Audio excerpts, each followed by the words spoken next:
Kali ini Noba akan melanjutkan part sebelumnya dari film Donghua Battle Through the Heaven. Noba mengingatkan sekali lagi ya bahwa konten ini full spoiler. Tanpa lama-lama lagi, yuk kita masuk ke isi ceritanya. Melanjutkan dari cerita sebelumnya. Yuto tahu apa yang dibutuhkan Xiaoyan. Dia segera melangkah maju secara inisiatif. Dengan telapak tangannya yang terbentang, ada 2 cincin penyimpanan. Senju juga mengerti bahwa Xiaoyan memiliki kebiasaan mengumpulkan cincin. Ini adalah satu-satunya kesempatan untuk menjilat Xiaoyan. Jika dia ingin bertahan hidup, dia harus mengambil hati Xiaoyan. Senju melangkah maju setelah Yuto. Dia merentangkan telapak tangannya dan ada 7 atau 8 cincin penyimpanan. Ternyata selama Xiaoyan retreat, mereka tidak menganggur, melainkan membunuh kelompok orang yang lewat atau mendekati wilayah ini. Lagi pula dengan situasinya saat ini, mempersembahkan cincin merupakan satu-satunya cara terbaik menebus hidupnya. Xiaoyan mengambil cincin itu dari mereka berdua, sedangkan untuk Taiking dan Yuking tidak ada yang mereka berikan.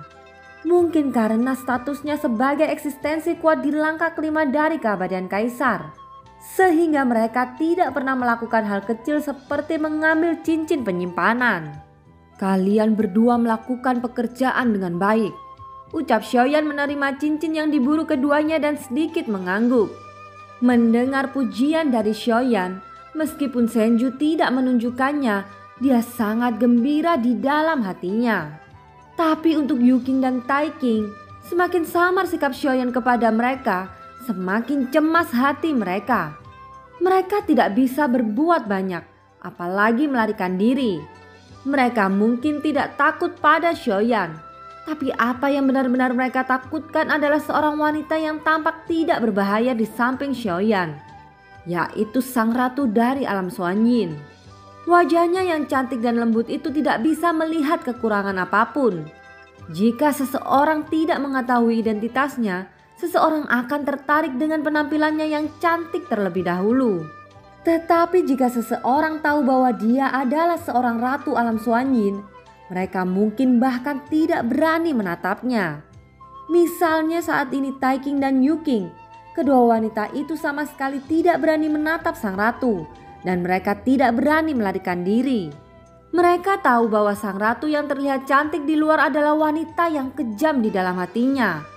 Selama mereka berani melarikan diri, nasib mereka mungkin tidak berbeda dengan pria Taisu itu, dan kematian mereka akan sangat menyedihkan. Tidak buruk, aku mendapatkan 100 pil iblis lagi, ucap Xiaoyan setelah mengikis semua cincin penyimpanan di tangannya. Dia hanya mengambil apa yang dia butuhkan saat ini. Tentu saja tanpa kecuali semua cincin ini memiliki jumlah pil energi dengan jumlah sangat besar. Bagaimanapun orang-orang yang datang ke sini semuanya merupakan eksistensi kuat dan masing-masing dari mereka membawa banyak persediaan. Adapun bahan-bahan lainnya seperti armor dan senjata, Xiaoyan hanya menyimpannya. Tidak peduli apakah itu berguna atau tidak, lebih baik untuk menyimpannya. Selain itu ada juga berbagai bahan obat dan ramuan langka. Xiaoyan terlalu fokus untuk mengejar kekuatannya, sehingga dia mengabaikan pemurni pil obat untuk waktu yang lama. Meskipun demikian, itu tidak berarti bahwa Xiaoyan tidak memiliki kemajuan dalam memurnikan pil obat. Jadi mengumpulkan bahan obat dan sebuah resep juga tidak bisa dikatakan sia-sia. Jika Xiaoyan punya waktu, dia pasti akan memurnikan pil obat yang lebih kuat. Xiaoyan masih tidak tahu persiapan apa yang harus dia lakukan untuk menerobos keabadian Kaisar. Tapi dia yakin bahwa hal itu tidak mungkin sesederhana Dewa Dou. Taiking, Yuking, jika tebakanku benar, kalian berdua merupakan kaisar dari kuil pemburu dewa kan?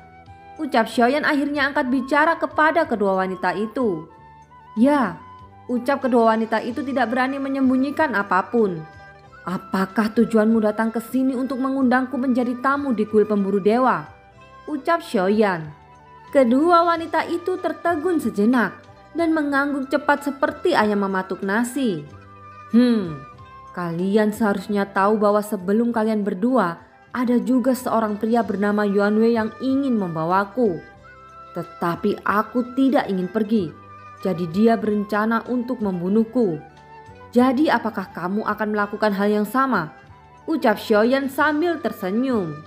Ekspresi kedua wanita itu tiba-tiba berubah. Tuanku salah paham. Kami tidak akan berani melakukan hal-hal kasar seperti itu. Kami hanya mengundangmu untuk mengunjungi kuil pemburu dewa di bawah perintah kepala kuil. Kami minta maaf kepadamu atas kecerobohan Yuanwei. Kami juga akan meminta maaf atas sikap kasar dan terburu-buru sebelumnya. Ucap Yuking melangkah maju sambil menangkupkan kedua tangannya. Sepertinya aku salah paham. Aku pikir kamu menyelinap dan berencana untuk membunuhku. Ucap Xiaoyan tersenyum ringan. Kedua wanita itu hanya bisa tersenyum pahit. Ya tuan, tolong jangan tersinggung. Ucap Taiking mengangguk setuju. Yuking segera menyenggol Taiking dengan sikunya, memberi isyarat agar dia tidak berbicara sembarangan. Tentu saja, kedamaian adalah hal yang paling penting bagiku. Dan aku tidak ingin membunuh orang jika tidak perlu. Tapi aku merasa kalian berdua menghinaku. Ucap Xiaoyan. Sudut mulutnya yang terangkat berangsur-angsur menjadi rata. Dan dia menatap kedua wanita itu dengan dingin.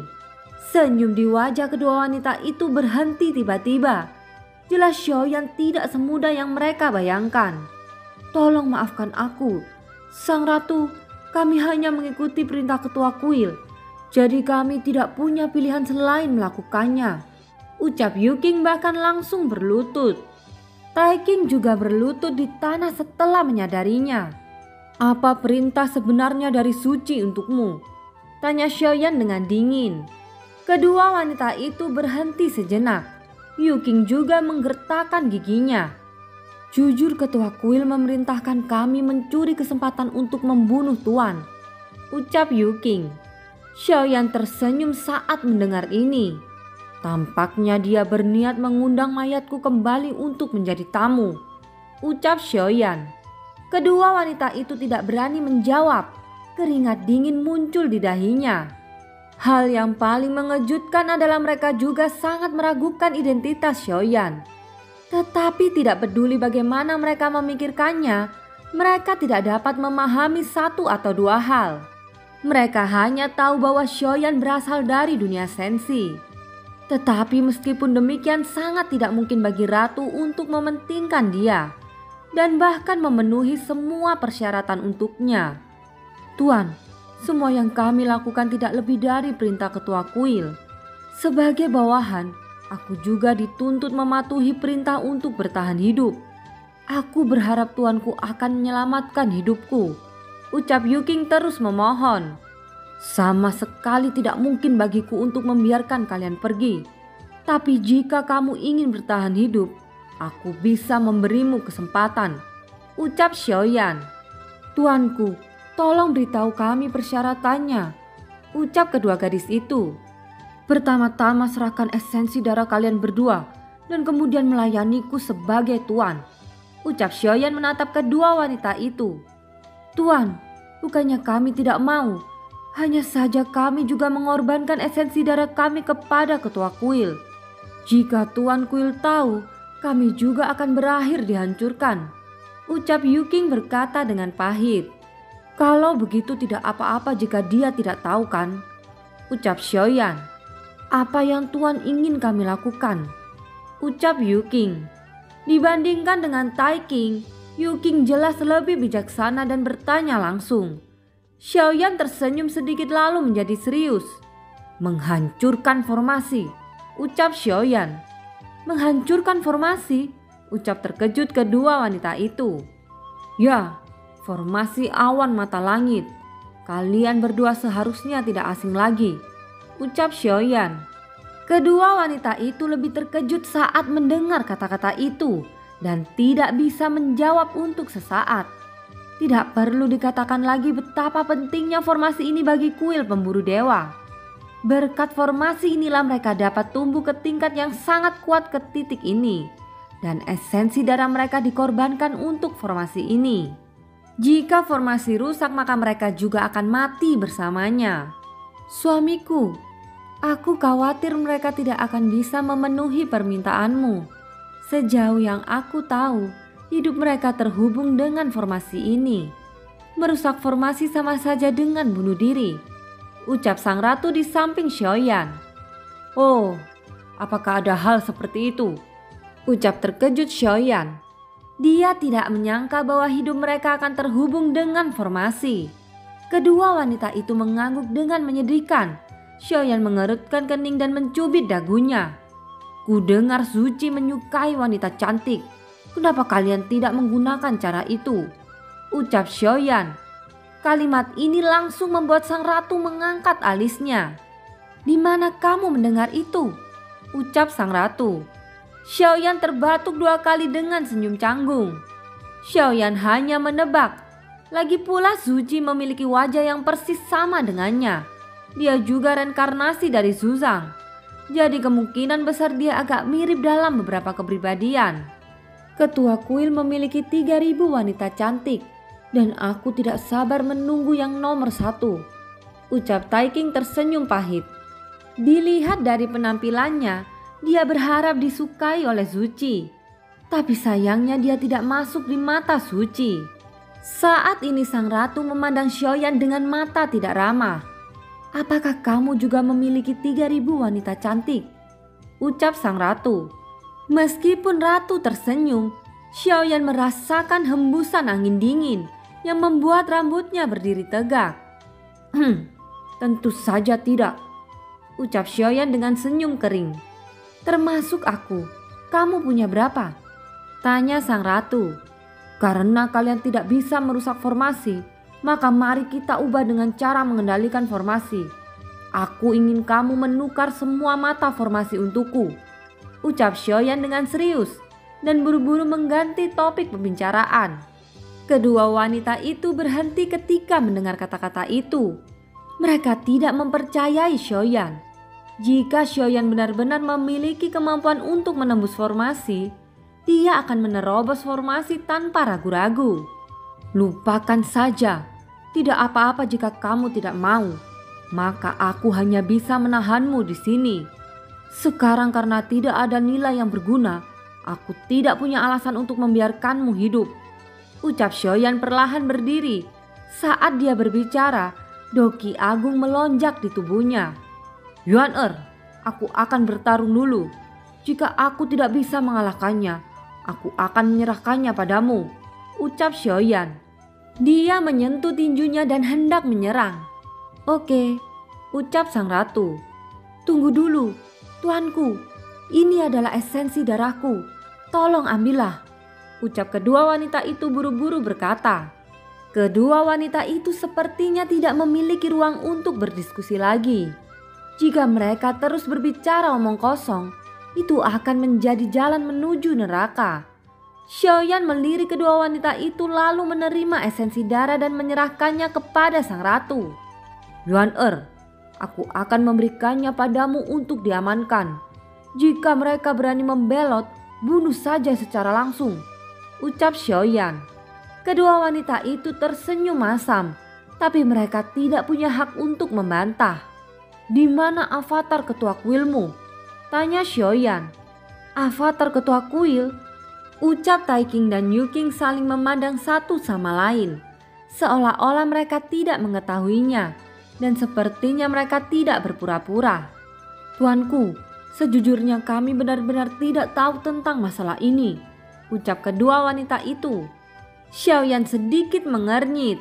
Dengan status mereka, bagaimana mungkin mereka tidak tahu bahwa Zuci memiliki avatar? Ini pertama kalinya kami mendengar fakta bahwa ketua kuil memiliki avatar. Ucap kedua wanita itu berkata dengan serius. Bukankah dia menyuruhmu datang ke sini? Ucap Xiaoyan terus bertanya. Kedua wanita itu akhirnya menyadari mengapa mereka menerima perintah selip giok dari ketua kuil di sepanjang jalan. Ternyata ketua kuil mereka datang sebagai avatar. Tapi kami benar-benar tidak tahu bahwa ketua kuil memiliki avatar. Ucap Yuking tersenyum kecut. Melihat penampilannya yang serius, Xiaoyan tidak terus mempersulitnya. Lupakan saja. Hal yang harus kamu ingat adalah Jika Suci memerintahkanmu di masa depan, jangan sembunyikan padaku, ucap Xiaoyan. Juga kamu harus mengikutiku dalam perjalanan ini dan biarkan Suci merasa bahwa kamu berhasil mendekatiku. Aku akan bekerja sama denganmu dalam sebuah drama, tetapi kamu juga harus bekerja sama denganku untuk memukulinya, ucap Xiaoyan lagi. Wajah kedua wanita itu terlihat pahit. Sekarang mereka berada dalam dilema. Dia tidak tahu apakah akan percaya pada Zuci atau Xiaoyan. Setidaknya untuk saat ini tampaknya sang ratu lebih mengancam daripada Suci. Pada akhirnya kedua wanita itu hanya bisa mengangguk setuju. Sementara mereka terus berbicara, tiba-tiba saja deru di tanah menjadi semakin intens. Xiaoyan juga menyadari sesuatu yang aneh. Segera semua orang melompat ke udara dan mendarat ke puncak pohon raksasa. Seluruh tanah menggeliat. Tampak seperti ada raksasa yang akan menerobos keluar. Pohon-pohon besar dan pegunungan di sekitar mulai berguling dan runtuh. Setelah tanah bergemuruh, terlihat menara merah besar menonjol keluar dari bawah tanah. Itu membumbung langsung ke langit, tepat di depan Xiaoyan dan yang lainnya. Ini adalah menara pembantaian. Menara ini juga merupakan salah satu harta Raja Iblis Tianhe, ucap sang ratu menjelaskan. Menara pembantaian, gumam Xiaoyan sambil melihat menara yang menjulang tinggi ke langit. Saat berikutnya, kekuatan hisap yang kuat langsung menyedot semua orang ke dalamnya. Awalnya Xiaoyan menolak, tapi setelah menyadari bahwa ini merupakan ujian level berikutnya dari Raja Iblis Tianhe, Xiaoyan melepaskan perlawanan. Semua orang tersedot ke dalam menara raksasa merah dengan kekuatan hisap. Menara ini dipenuhi kabut abu-abu tebal, dan kabut abu-abu ini mengandung energi iblis yang sangat kuat. Xiaoyan menarik napas dalam-dalam, tapi sepertinya dia sudah mulai terbiasa dengan energi iblis. Bagaimanapun Xiaoyan telah menelan 100 pil iblis, dan energi iblis di tubuhnya sudah sangat kuat. Semakin kuat energi iblisnya, semakin bersemangat Xiaoyan bertarung. Di bawah kekuatan hisap ini, semua orang di hutan belantara abadi tersedot ke arah yang berbeda. Satu-satunya orang yang berada di samping Xiaoyan saat ini hanyalah sang ratu. Sang ratu terbang ke menara ini atas inisiatifnya sendiri. Setelah mengikuti hisapan yang kuat ini, Xiaoyan akhirnya memasuki menara pembantaian. Sekelilingnya sangat gelap. Kabut abu-abu membatasi jarak pandang seseorang. Hanya ada sedikit hal yang bisa dilihat dengan mata. Di mana Xiaoyan berada saat ini adalah tanahnya penuh dengan akar pohon busuk. Tanahnya adalah rawa merah tua. Selain itu ada bau busuk yang menyengat. Ketika seseorang menundukkan kepalanya, seseorang akan melihat tumpukan mayat. Xiaoyan menggunakan kekuatan jiwanya untuk mendeteksi area di sekitar. Dia bisa merasakan ada banyak aura dingin yang bergerak. Saat berikutnya Xiaoyan merasa bahwa aura dingin itu semakin mendekat. Xiaoyan mengerutkan keningnya, lalu menatap ke sampingnya hanya untuk melihat 4 bayangan hitam muncul dari kabut abu-abu. 4 sosok itu seperti iblis. Matanya merah dan ada 2 tanduk panjang di dahinya. Makhluk iblis itu merangkak ke tanah dan bergegas ke arah Xiaoyan dengan kecepatan yang sangat cepat. Saat berikutnya dia melompat dan menunjukkan 2 baris gigi tajam di mulutnya. Melihat ini Xiaoyan sedikit mengernyit.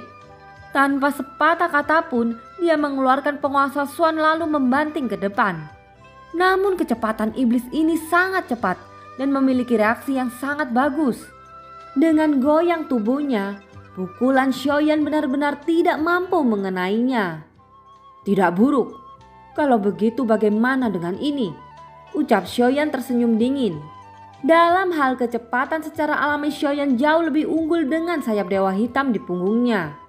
Segera sayap dewa hitam mengepak dan kecepatan Xiaoyan langsung meningkat tajam. Dengan satu kilatannya, sosok Xiaoyan serpihan teleportasi. Dia sudah berada di atas iblis itu kemudian membanting penguasa Xuan lagi. Dengan suara dentuman, iblis itu ditembak ke belakang dan menghantam tanah. Melihat bahwa satu pukulan gagal membunuhnya, nyala api melonjak keluar lalu mengalir melapisi penguasa Swan. Dalam sekejap penguasa Swan Xiaoyan menyala dengan suhu panas yang ekstrim. Dengan energi destruktif dari jantung api, bagaimana mungkin iblis biasa bisa menahannya? Tingkat iblis ini tidak bisa dianggap tinggi. Dan dengan pukulan penguasa api Xiaoyan, 4 iblis itu dapat dihancurkan dengan mudah. Setelah membunuh iblis itu, gelombang energi iblis melonjak ke arah Xiaoyan dan memasuki tubuhnya.